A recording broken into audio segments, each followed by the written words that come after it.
Oke, selamat pagi semuanya. Ya, jumpa lagi dengan Kamil Motor. Nah, kita melanjutkan video kemarin yuk tentang pertanyaan ya. Jadi pertanyaannya satu aja ya. Dia bilang gini pertanyaannya, Om Kamil, mobil apa yang pisut yang kuat? Jadi dia bilang yang lebih kuat, yang lebih tahan untuk keluar kota gitu ya, kira-kira seperti itu pertanyaannya. Jadi itu pertanyaan yang gampang-gampang susah ya, soalnya kan harus nanya budgetnya dulu, terus yang seperti apa maunya, yang besar, yang kecil, yang segala macam lah ya. Jadi di sini saya jawabannya umum aja jawabannya ya. Jadi saya akan cerita mobil-mobil yang pernah, bolongannya gede ya, mobil-mobil yang pernah kita pakai aja ya. Nanti tinggal disimpulkan sendiri aja, karena tiap mobil ada kelemahan, ada kekurangan, sama ada kelebihan. Jadi tergantung kebutuhan sebenarnya. Jadi pertama kali saya punya mobil adalah 504, warnanya kuning.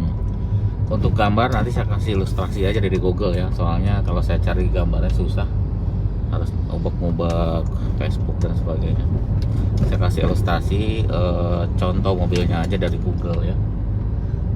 Nah, 504 warna kuning itu cukup lama saya pakai, karena menurut saya itu mobil yang pertama ya. Karena yang pertama malah nggak lama, jadi saya nggak berkesan. Jadi yang ini yang lama, beberapa tahun saya pakai ya, karena saya beli itu dengan pertimbangan harga ya, karena saya kuatnya mobil 504, jadi kita belinya 504. Mungkin kalau kuatnya tipe lain akan yang lebih mahal dari 504, karena waktu itu kan tidak ada apa namanya ya, belum ada rasa saya suka tipe ini, belum. Yang penting pisut aja, jadi cari pisut yang paling murah waktu itu tahun 98 ya, pas lagi krisis ya, pas krisis. Saya lupa belinya berapa, 7 juta atau 8 juta. Nah, itu mobil enak. Nah, kita langsung ke mobilnya aja ya. Mobilnya itu enak, dan waktu itu belinya ya harga pasaran segitu kalau nggak salah ya, karena pas krisis itu mobil jadi naik harganya. Saat pertama kita pakai ya normal jalan, cuma dalam perjalanan banyak kita benahin ya, seperti pernah topoha ya, karena ngebul waktu itu. Nah, kita nggak cerita itulah. Yang saya ceritakan adalah 504 itu kelemahannya ada di bodinya. Jadi bodinya tuh gampang keropos ya. Jadi bodinya tuh, jadi kita harus apik-apik gitu, jangan dihujanin, harus sering dicuci, kalau enggak dia keropos gitu ya. Itu 504. Memang kita belum pernah, selama pakai belum pernah ngelas sih, tapi yang harus dilas itu banyak ya, tapi kita abaikan sampai mobil itu dijual.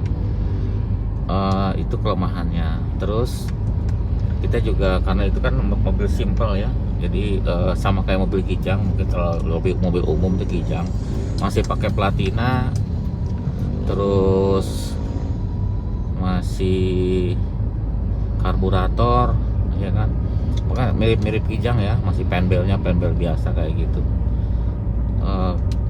Kelemahan lain lagi adalah di koplingnya ya. Koplingnya tuh suka bunyi kalau diinjak, kreot gitu ya, dan pernah beberapa kali hidroliknya tuh jebol.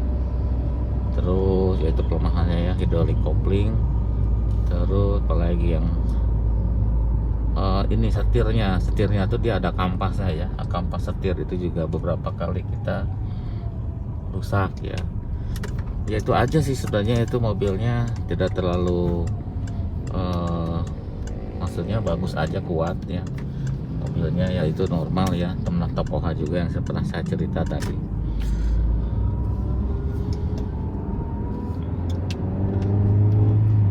waduh ini belum nyampe ya ke bengkel, baru satu mobil aja udah panjang.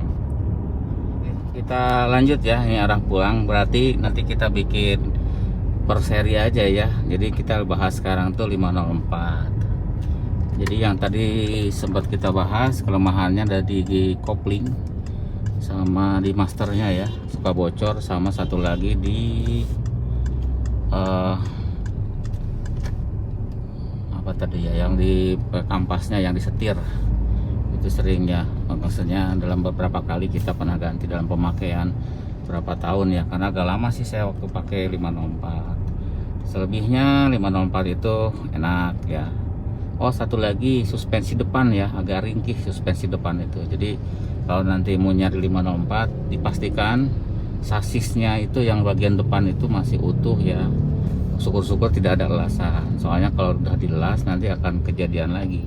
Jadi cari yang belum pernah elasan dan tidak retak untuk sasis bagian depan, persis di bawah fender itu ya, yang pegang cross member sama pegang si arm yang ke depan itu namanya apa saya lupa. Itu suka patah, retak. Jadi nanti pas ngerem biasanya suka bunyi retak, atau jalan rusak juga bunyi.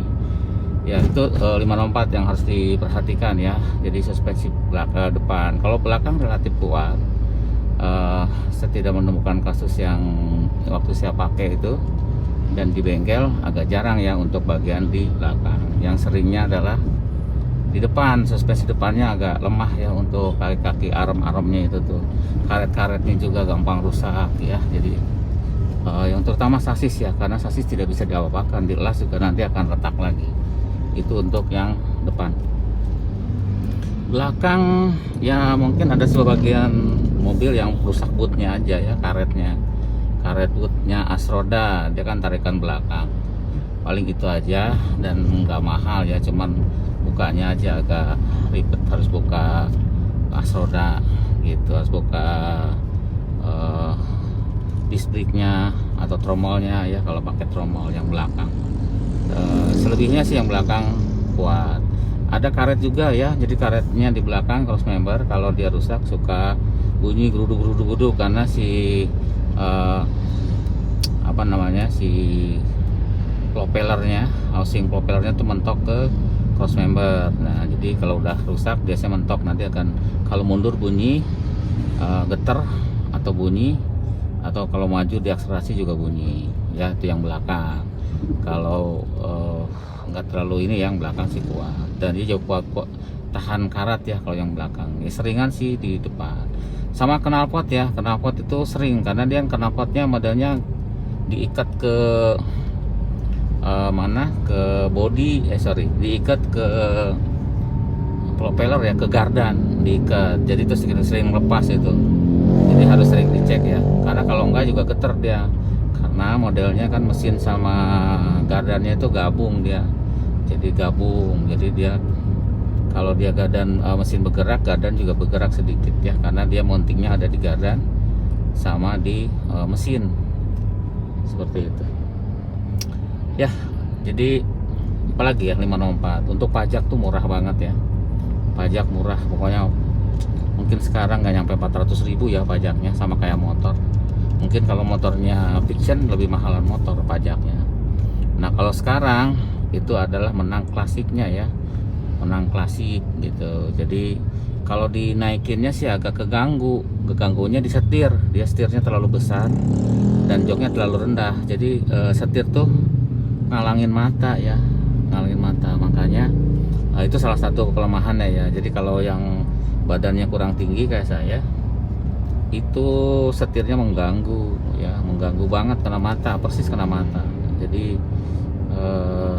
ya gitulah, setir terlalu kan nggak bisa setel juga kan, setirnya rigid begitu, maksudnya tidak ada tilt steering, tidak ada apa, jadi posisinya persis ngeplek-plek di situ, nggak bisa diapain. Ya itu kalau untuk rem ya, karena dia normal aja ya, remnya tidak masalah, enak, rem enak. Kopling itu memang agak berat, tapi bisa diakali dengan diringankan ya, si pedalnya itu, posisi pengungkitnya itu dipindah dia ke dekat sumbu, dia akan lebih ringan. kalau itu. Tapi kalau bunyinya sih nggak bakal hilang ya, tiap diinjak kreot kreot, karena posisinya si besi ketemu besi ya, jadi dia pasti akan bunyi, tidak halus pas diinjak. Itu pas ngopling kreot gitu, lepas juga kreot gitu ya, karena si poraknya itu dari besi nempel ke pedal, pedal juga besi, jadi tidak ada bearingnya atau apanya gitu, tidak ada, jadi tidak akan bunyi. Tapi nggak masalah, itu ciri khasnya ya.